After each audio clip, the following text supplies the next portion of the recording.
Recently বাংলাদেশের এই গত সপ্তাহে চিন্ময় কুমার দাস নামক একজন হিন্দু ইসকন নেতাকে গ্রেফতার করা হয়েছে। কথা বলেন ঠিক না বেঠিক? এই নিষিদ্ধ সংগঠন ইসকন, যেটা ইতিমধ্যেই তামাম দুনিয়ার 13টি দেশে নিষিদ্ধ করা হয়েছে। কয়টা দেশে? কথা বলেন। 13টা দেশে নিষিদ্ধ করা হয়েছে। আমরাও চাই এই বাংলার জমিনে এই সংগঠনকে নিষিদ্ধ করা হোক। কথা বলেন ঠিক না বেঠিক? কারণ কি? তার কারণ হলো ওই চট্টগ্রামের আদালত প্রাঙ্গণে সাইফুল ইসলাম আলিফ নামে একজন অ্যাডভোকেটকে নির্মমভাবে তাকে হত্যা করা হয়েছে। কথা বলেন ঠিক না বেঠিক? যেই দেশ শাহজালালের দেশ, যেই দেশ শাহপরানের দেশ, যেই দেশে 96% মুসলমান, সেই দেশে ইসকন নামক এই সন্ত্রাসী সংগঠনকে অনিত বিলম্বে এদেরকে নিষিদ্ধ জঙ্গি হিসাবে ঘোষণা করা হোক। কথা বলেন ঠিক না বেঠিক? আমার এই মতের সপক্ষে কে কে আছেন? হাত তুলে রব্বুল আলামিনকে দেখান। লিল্লাহি তাকবীর, নারায়ে তাকবীর। হাত নামা। সম্মানিত ভাইরা আমার, এরপরে আসুন, ইন্নাল্লাযীনা কাফারু লাউ আন্না লাহুম জামিআ লাউ আন্না লাহুম মা ফিল আরদি জামিআ ওয়া মিসলাহু মাআহু লিয়াফতাদু বিহি মিন আযাবি ইয়াউমিল কিয়ামাহ। আল্লাহ রাব্বুল আলামিন বলেন, নিশ্চয়ই যারা কুফরি করেছে, অস্বীকার করেছে, আচ্ছাদন করেছে, ঢেকে ফেলেছে দুনিয়ার জীবনে ইসলামকে, সে ইন্নাদ-দীনা ইনদাল্লাহিল ইসলাম, আল্লাহ রাব্বুল আলামিনের কাছে একমাত্র অ্যাকসেপ্টেড গ্রহণযোগ্য ধর্ম ইসলামকে সে জীবন বিধান হিসাবে পেয়েছে, ধর্ম হিসাবে পেয়েছে। 1-2-5-7 বছরে নয়, সুদীর্ঘ 23 বছর ধরে অল্প অল্প করে মানব জীবনের জন্মের পর থেকে মৃত্যুর পূর্ব পর্যন্ত সামগ্রিক সমস্যার সলিউশন দিয়ে যে কোরআন নামক সংবিধান নাজিল করা হয়েছে, সেই কোরআনকে সে পেয়েছে। ওয়া ইন্নাকা লাআলা খুলুকিন আযীম।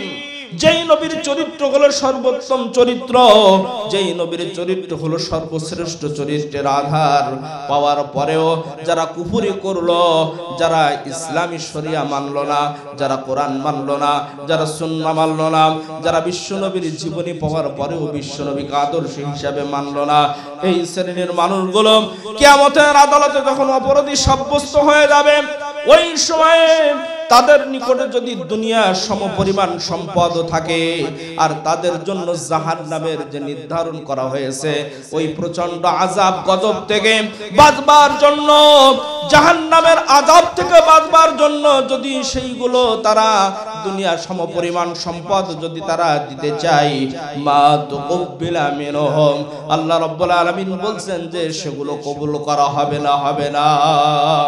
ওয়ালাহুম আযাবুন আলীম।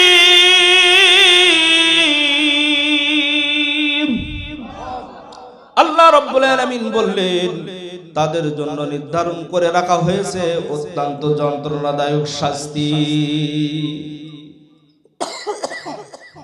যেহেতু ইতিপূর্বেই তারা কি হয়ে গেছে? কথা বলেন, জাহান্নামী সাব্যস্ত হয়ে গেছে। সম্মানিত ভাইরা আমার, তাহলে এই আয়াত কারিমার আলোকে যে মেসেজটা আমাদেরকে নিতে হবে সেটা হলো, এই পৃথিবীতে আমি আপনি কি আজীবন বেঁচে থাকবো? কথা বলেন, আজীবন কি থাকবো? আমাদেরকে চলে যেতে হবে। আমাদের পূর্ববর্তী যারা ছিল আজকে তারা নাই, এখন আমরা আছি, কিছুদিন পরে আমরা থাকবো না। কথা বলেন ঠিক না বেঠিক? চোখেরই পলকে তুমি হতে পারো লাশ, চিরতরে বন্ধ হবে তোমারি নিঃশ্বাস, হবে আলম তোমারি নাম মসজিদের মাইকে, বাড়ি বলা নাই রে, বাড়ি নাই রে দুনিয়াতে, বাড়ি বলা নাই রে, বাড়ি নাই রে দুনিয়াতে। চোখেরই পলকে তুমি হতে পারো লাশ, চিরতরে বন্ধ হবে তোমারি নিঃশ্বাস, হবে আলম তোমারি নাম মসজিদের মাইকে। বাড়িওয়ালা নাই রে বাড়ি নাই রে দুনিয়াতে, বাড়িওয়ালা নাই রে বাড়ি নাই রে দুনিয়াতে। তোমার ভয়ে থাকতো মানুষ ছিল বাহাদুরি, ভাবনি হাওয়ায় ওড়া তুমি যে রঙিন ঘুড়ি।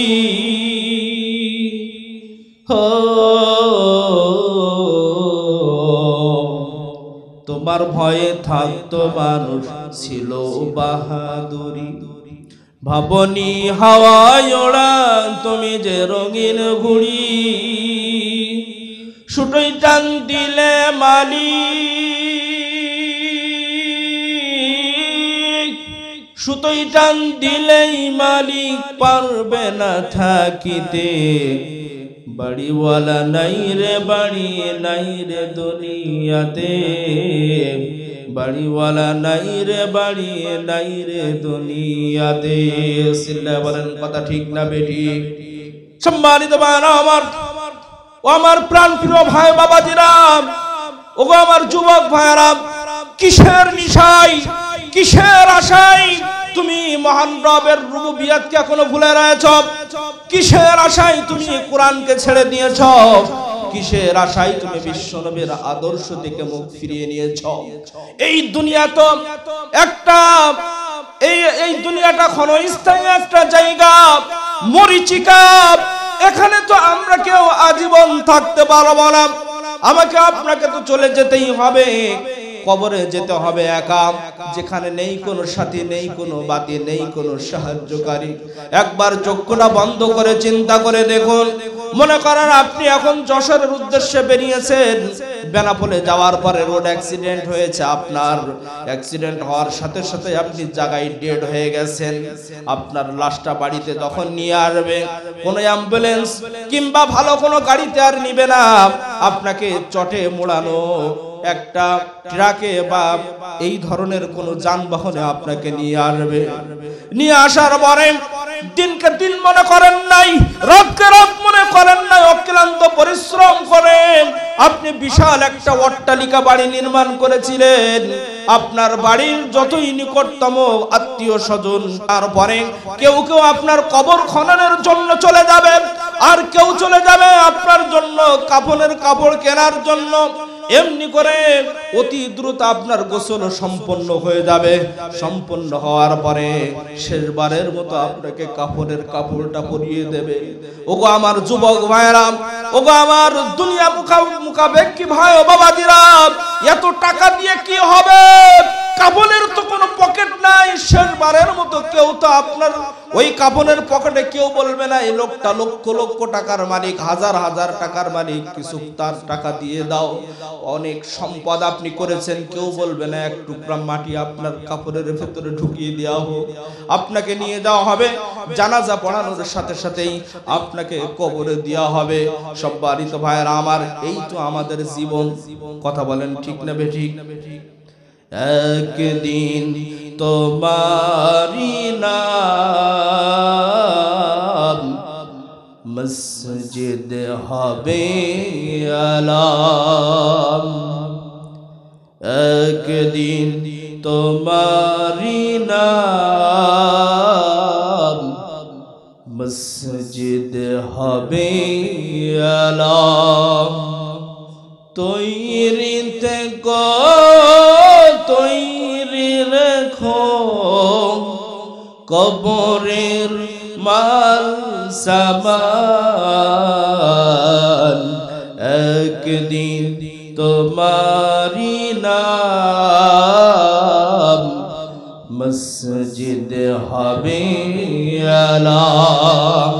চিল্লা বলেন কথা ঠিক না বেঠিক?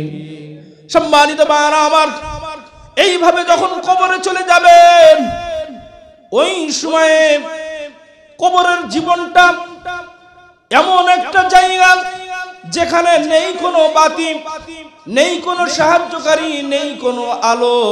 সেখানে আমাকে আপনাকে একাকী থাকতে হবে। আমলে সালিহা যদি থাকে অবশ্যই জান্নাতের সাথে সংযোগ হয়ে যাবে, আর আমলে সালিহা যদি না থাকে তাহলে তো জাহান্নামের সাথে সংযোগ হয়ে যাবে। কথা বলেন ঠিক না বেঠিক? সম্মানিত ভাইরা আমার, আম্মা জান খাদিজাতুল কুবরা রাদিয়াল্লাহু আনহা, ওগো আমার পর্দার আড়ালের মা এবং বোনেরা, আপনাদের জন্য কিছু নসিহা। মেয়েদের জন্য জান্নাতে যাওয়া খুবই সহজ। 4টি কাজ করতে হবে। কয়টা? কথা বলেন, সবাই বলুন কয়টা? 4টা। নাম্বার 1, প্রথম নাম্বার হলো ফরজ নামাজ। প্রথম নাম্বার কি বললাম? ফরজ নামাজ। দ্বিতীয় নাম্বার হলো ফরজ রোজা। তৃতীয় নাম্বার হলো পর্দা করা। চতুর্থ নাম্বার হলো স্বামীর খেদমত। ওগো আমার পর্দার আড়ালের মা এবং বোনেরা, তিনটা কম বেশি করলেও স্বামীর খেদমত আপনারা করতে চান না। এই আম্মা জান হযরত খাদিজাতুল কুবরা রাদিয়াল্লাহু আনহা, যিনি বিশ্বনবী হীরা পর্বতের গুহায় যখন ধ্যানমগ্ন থাকতেন, আল্লাহর নবী সেখানে খাদ্য পৌঁছিয়ে যেতেন। 2015 সালে হজে গিয়েছিলাম, আমাদের গাড়িতে যেতেই তো সেখানে প্রায় আধা ঘন্টা 45 মিনিটের মতো সময় লেগেছিল। আর মা খাদিজাতুল কুবরা রাদিয়াল্লাহু আনহা, আল্লাহর নবী ধ্যানমগ্ন হয়ে হীরা পর্বতের গুহায় যখন আল্লাহর নবীকে দৈনন্দিন খাবার নিয়ে যেতেন, কত কষ্ট তিনি করেছেন। যেই নবীকে বিশ্ব নবীকে বিবাহ করার পরে ওই বাসরের রাতে আল্লাহর নবীকে বলেছিলেন মা খাদিজাতুল কুবরা, ওই সময় ধন্যট্ট ব্যক্তিদের অন্যতম ছিলেন, বড় ব্যবসায়ী ছিলেন। আল্লাহর নবীকে বলেছিলেন ইয়া রাসূলুল্লাহ, ইয়া হাবিবাল্লাহ, জাগতিক সম্পদ বলতে আমার যা কিছু রয়েছে সব কিছু আজকে ইসলামের জন্য আপনার কদম মোবারকে দিয়ে দিলাম। সেই খাদিজা মৃত্যুর পূর্ব মুহূর্তে বলছে ইয়া রাসূলুল্লাহ, ইয়া হাবিবাল্লাহ, আমার বড় ভয় হয় আমার মৃত্যুর পরে আমার কি অবস্থা হবে। আমি জানি না কবরের মুনকার নাকির ফেরেশতার জবাব আমি দিতে পারবো কিনা, জানি না, আমার বড় ভয় হয়। ইয়া রাসূলুল্লাহ, ইয়া হাবিবাল্লাহ, আমি আপনার কাছে তো সারা জীবন ধরে কিছু চাই নাই, আপনি যদি অনুমতি দেন আমি আপনার কাছে আজকে 3টা জিনিস চেয়ে নিতে চাই। আল্লাহর নবী বললেন, ওগো খাদিজা, তুমি ইসলামের জন্য কি করো নাই? তুমি যে অর্থ সম্পদ আমার কদম মোবারকে দিয়েছিলে, 2 হাত ভরে আমি সেগুলো ইসলামের পথে ব্যয় করেছি। আজকে তুমি যে কথা বলতেছো, তুমি কি দাবি আমার কাছে রাখতে চাও বলো, তোমার আমি দাবি মেনে নেব। চিৎকার মেরে বলে সুবহানাল্লাহ। সম্মানিত ভাইরা আমার, মা খাদিজাতুল কুবরা বলেছিলেন ইয়া রাসূলুল্লাহ, ইয়া হাবিবাল্লাহ, আমার মৃত্যুটা যখন হয়ে যাবে, আমার মৃত্যুর পরে আপনি আমার এই সালাতুল জানাজার নামাজটা আপনার ইমামতির মাধ্যমে সম্পাদন করে দিবে। প্রথম নাম্বার শর্ত। দ্বিতীয় নাম্বার শর্ত হলো ইয়া রাসূলুল্লাহ, ইয়া হাবিবাল্লাহ, আমি জানি আপনি যদি কোনো কবরে নিজে নামেন, ওই কবরে কখনো আযাব হতে পারে না। আমি খাদিজা, আমার বড় ভয় হয় আমাকে যখন কবরে রাখা হবে ওই সময়ে আমার কবরে আপনি নিজে আগে লাভবেন, আর আপনি নিজ হাতে আমাকে কবরের মাঝে শোয়া দেবে। তৃতীয় নম্বর দাবি হলো ইয়া রাসূলুল্লাহ, ইয়া হাবিবাল্লাহ, আমার দাফন যখন সম্পূর্ণ হয়ে যাবে ওই সময়ে একে একে সবাই যখন কবর ছেড়ে চলে যাবে, আমি খাদিজা জানি না আমার ইবাদত বন্দেগীগুলো আমার রবের কাছে কবুল হয়েছে কিনা, আমার আমলের ওসিলায় আমি নাজাত পাবো কিনা আমি জানি না।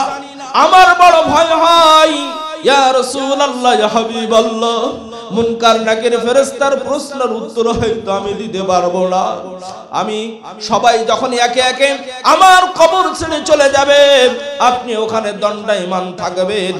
আপনি তো বিশ্ব নবী, মুনকার নাকির ফেরেশতা আসার পরে আমার পরিবর্তে আপনি ওই সওয়াল জবাবটা দিয়ে দেবেন। সম্মানিত ভাইরা আমার, এই তিনটা দাবি যখন করেছিলেন মা খাদিজাতুল কুবরা, এই দাবিটা মহান রব এত পছন্দ করেছিলেন, এত পছন্দ করেছিলেন, আল্লাহর নবীকে মেসেজটা পৌঁছায় দিয়েছিলেন, ইয়া রাসূলুল্লাহ, ইয়া হাবিবাল্লাহ, আপনার খাদিজার কবরের সওয়াল জবাব আপনার দেওয়া লাগবে না, আপনার পরিবর্তে আমি রব্বুল আলামিন আমার কুদরতি ব্যবস্থাপনায় খাদিজাতুল কুবরার ওই কবরের সওয়াল জবাব দিয়ে দেব। সম্মানিত ভাইরা আমার, তাহলে আজকে এই দারুল ইসলাহ জামে মসজিদ কর্তৃক আয়োজিত ঐতিহাসিক মাহফিলে আমরা যারা এসেছি, জানি না কার কি অবস্থা হবে, কথা বলেন ঠিক না বেঠিক? মা খাদিজাতুল কুবরা যদি এই পেরেশানিতে থাকে, তার আমল নিয়ে যদি তিনি টেনশনের মধ্যে থাকেন, তাহলে আমার আপনার কি অবস্থা, কথা বলেন ঠিক না বেঠিক? ইউরিদুনা ইয়াখরুজু মিনান নার, অপরাধী সাব্যস্ত হওয়ার পরে আযাবের ফেরেশতারা যখন তাদেরকে ধরে ধরে পাকড়াও করে যখন জাহান্নামের দিকে নিয়ে যাবে, ইউরিদুনা ইয়াখরুজু মিনান নার, আর ওই সময় আযাবের ফেরেশতারা বলবে, ওগো পাপিষ্ঠ, তুমি কেন জাহান্নামী সাব্যস্ত হলে? তোমাদের কি কোনো নবী প্রেরণ করা হয়নি তোমাদের যুগে? তোমাদের সেই নবীর উপরে কোনো কিতাবকে নাজিল করা হয়নি? ওই পাপিষ্ঠ জালিমেরা তখন বলবে, হ্যাঁ, আমাদেরকে সতর্ক করানোর জন্য নবী প্রেরণ করা হয়েছিল, কিতাব প্রেরণ করা হয়েছিল, আলেম ওলামারা জাহান্নাম জান্নাতের বর্ণনা আমাদেরকে শুনিয়েছে, কিন্তু দুনিয়ার জীবনের টাটকা টাটকা স্বাদগুলাকে পেয়ে আমি ওইগুলাকে মিথ্যা মনে করেছিলাম। আল্লাহ রাব্বুল আলামিনের আযাবের ফেরেশতারা আরো ক্রোধান্বিত হয়ে তাদেরকে জাহান্নামের অগ্নিকুণ্ডের মধ্যে নিক্ষেপ করে ফেলে দেবে। আর জাহান্নামের আগুনের পাওয়ার বা শক্তি হলো দুনিয়ার আগুনের চাইতে 70 গুণ বেশি। কত গুণ বেশি বললাম? 70 গুণ বেশি। যেখানে পড়ার সাথে সাথে মোমবাতি যেমন কিছু অংশ গলে হাওয়ায় মিশে যায় আর কিছু অংশ নিচের দিকে যায়, মানুষদেরকে যখন জাহান্নামের আগুনের মধ্যে ফেলে দেওয়া হবে, শরীরের মাংসগুলো চর্বিগুলো গলে গলে খসে খসে মোমবাতির ন্যায় নিচের দিকে পড়তে থাকবে, আর যখন কঙ্কালাসার হয়ে যাবে আবার পূর্বের অবস্থায় ফিরে আসবে। এই প্রচন্ড আযাব যখন তারা সহ্য করতে পারবে না, ওয়ামা হুম বিখারিজিনা মিনহা, নিজেদেরকে বাঁচানোর জন্য তারা তখন দৌড়াদৌড়ি করবে, ছুটাছুটি করবে, সেখান থেকে আত্মরক্ষার জন্য, বাঁচবার জন্য, পথ অন্বেষণের জন্য তারা চেষ্টা করবে। ওয়ামা হুম বিখারিজিনা মিনহা, সেখান থেকে বাইরে হওয়ার কোনো পথ তারা আবিষ্কার করতে পারবে না। ওয়ালাহুম আযাবুম মুকিম।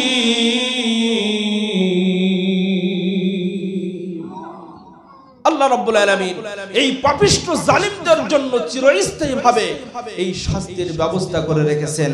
এখন আপনারাই বলুন, আজকের মাহফিলে যারা এসেছেন, আমাদের গন্তব্য জান্নাত নাকি জাহান্নাম? কথা বলেন, কোথায়? জান্নাত।